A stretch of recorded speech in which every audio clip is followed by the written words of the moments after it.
It's your boy DJ Akademiks, and now there's a big problem within the black community. Now, Chris Rock, like 10 years ago, he coined a joke, and that was pretty much most influential in his progression as a comedian, where he said, among African Americans, we have blacks, and then we have niggas. He went on to say, yo, the blacks, they don't like the niggas. The niggas fuck it up for the blacks. Now, what he meant was the blacks are hardworking people. You don't do crime. You're trying to get it the right way.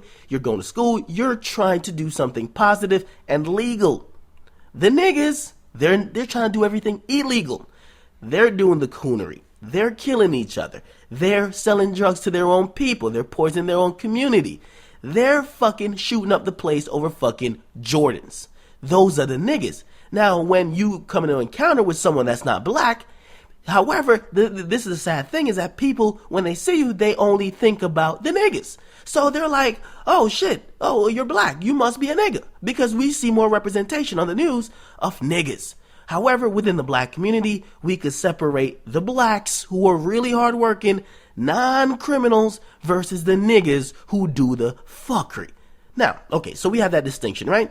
So, here's the thing, because when it comes to criticism about race, as long as it's within, it's kind of like, whatever, we could understand that's them niggas over there doing the crime. Because there's an understanding that it's not all of us. It means there's fucking coons doing the fucking crime. However, when others who aren't black and they agree with any type of rhetoric criticizing the black community, we all of a sudden stop the fucking distinction, right? Chris Rock said, I love black people, hate niggas. Everybody laughed. Oh, cheer, applause. However, when someone like Charles Barkley says it, and other people within the media agree with it, like, yo, African American need to stop having a bunch of baby mamas, need to stop killing our own, need to stop selling fucking drugs. And he didn't point out a particular group. He just said African Americans, really. We have people that jump out the gate, and it's usually not even the fucking niggas who he's talking about. It's usually the blacks. The blacks jump out like, whoa, what the fuck? Nigga, you a sellout. Because you're now kind of agreeing with the white people. Now, there's a little bit of fucked upness about this, because the white people usually think all black people or all African Americans are niggas. Now, we as African Americans, we understand, no, there are niggas and then there are blacks. So it gets a little bit convoluted, but here's the thing, because people will call somebody like Charles Barkley a sellout, when in reality, I'm wondering, how is he a sellout when Charles Barkley has never done the acts that he's telling people not to do? If Charles Barkley was a previous killer, he had a bunch of baby mamas, he was selling a bunch of drugs, right? Pumping poison into his community, and he stopped and started pointing the finger like, you niggas need to stop doing that, that's a sellout to me. But if he never did that, and he's trying to give advice to the people who are doing that, how is that a sellout? Right? So it really boils down to, there's a monolithic point when it comes to mainstream media. Anytime race relations get into the mainstream media in front of the eyes of watchful white Americans, Asian Americans, Indian Americans, it's fucking monolithic, which means we all have to have the same opinion, same voice, or else you're a fucking sellout. And now people say, if you're not having that opinion, you're a sellout or you're a tap dancing coon. And I'm thinking about it. Why? Hold up. We got this word, it's called COON, right? People are saying Charles Barkley is cooning because he's agreeing with the white man. He's doing the white man's work. And I'm thinking, what? That make no sense, because there's an assumption that the white man's work is to destroy the black community, right? So let's figure out who's doing the cooning. And I really want you guys to chime in the comment box with this. Now, person A, he's selling drugs in his community. He's repping a gang. He's pumping poison, which is drugs, into the community. He's killing his ops or his rival gang members. He's talking about constantly living by hood codes and doing nothing to uplift his own community. That's person A. Person B, he says to his own community, yo, we got to take responsibility. We got to stop doing all the bullshit that's preventing us from succeeding, and we got to really take personal responsibility. Now, you guys tell me, which one of those sounds like somebody that's doing the white man's job? Is it the person that's doing the fucking crime, or the person that's saying, yo, y'all gotta cut the fucking crime out within the community? Now, that's why, me personally, I don't give a fuck about anybody else and what the fuck they want to say. The coons to me are the gang members. They'll always be the gang members. I call the fucking gang members coons. You do a fucking crime, you're a fucking coon, and that's what you are. You deserve to be called that. I'll never call somebody a coon who actually voices a different opinion about the black community. whether I agree or not. Now, Charles Barkley, he said a lot of things about Ferguson, about Eric Garner, and I agree with some of them and I disagree with some. I don't agree fully, I don't disagree fully, but I could understand his point, and I could understand that he's trying to give his perspective on how to improve things within the black community. I get it. I fucking get it. So, listen, Kenny Smith wrote a letter to Charles Barkley, and he was kind of disturbed by some of the criticisms he had of the black community. And Charles Barkley took to the airwaves to respond to those criticisms in what was another interview, and I'm going to let you guys hear it now. As I said, I agree with some of the shit I'm like, don't, but I'm not going to say he's completely wrong. Now, neither would I say he's completely right, but that never dismisses his actual stance. Is he a coon? No. The gang members are coons. Let's get that straight. So you guys listen to what he had to say responding to Kenny Smith about his interview previously about Ferguson, and now he talks a little bit about Eric Garner.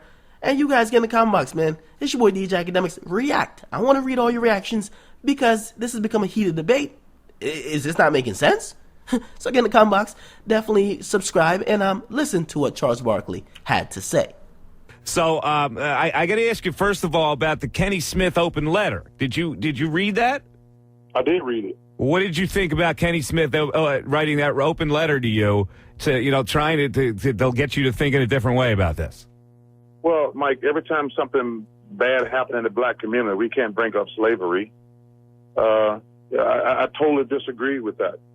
And rioting served no purpose. People, everybody's going crazy over me using the term scumbag. What about I had to say crooks or anything? I'm not going to get into the hyperbole over one word.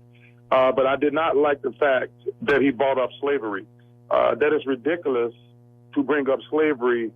There's not a slave alive who knew anything about Michael Brown or Ferguson, Missouri. So I thought that was disingenuous.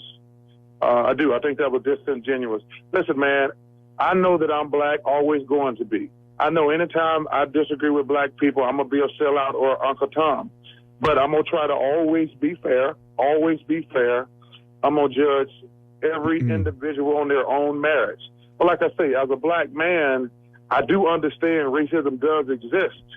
It does exist, always has and always will. And there are black racists also. But like I say, you can't. I was taken back by the slavery. Have you talked to him directly, or did it just kind of come out of nowhere? Well, we talked. He called me and asked me, could he write the letter? I said, sure. Because, Mike, I'm not offended that people disagree with me. Yeah. Listen, as long as we're having an open dialogue, that's what we should be having, an open dialogue, talking about the cops, the black community. We clearly got to do better. We got to do a better job of policing ourselves.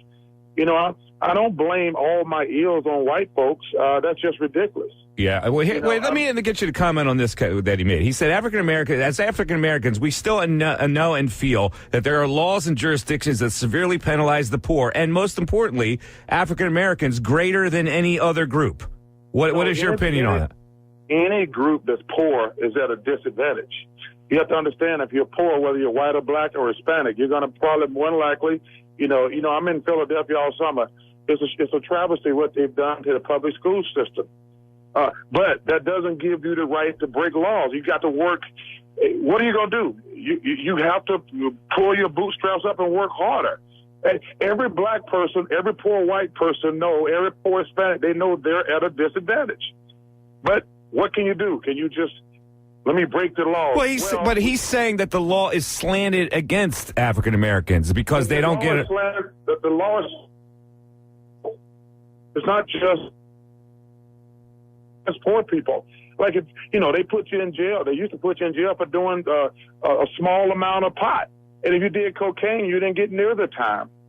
I mean, the laws have always been slanted toward rich people. But what did that have to do with Ferguson when those people were rioting? Well, I think he's talking about what happened before that caused the riot is what he's talking about, that there was an unfairness in the unarmed black kid getting shot. Well, listen, I've looked at the grand jury testimony. Something bad happened, obviously. Like I say, I just have to go by the evidence. What about the evidence in New York, Charles? The Eric Garner case, the chokehold, and the grand jury came down. No indictment there as well. Well, I thought they should have went for murder. There was no way they were going to get murder. I thought they should have went for manslaughter or something like that. The reason they lost the case because they went for murder. That's the reason they lost that case. The people who were putting that before the grand jury should not have went for murder. It was some type of felonious assault or manslaughter. It's not murder. They were never going to get murder. They did a bad job in that situation, and it's unfortunate that man got killed. But excessive force, manslaughter, but they were never going to get him for murder. They made a big mistake overcharging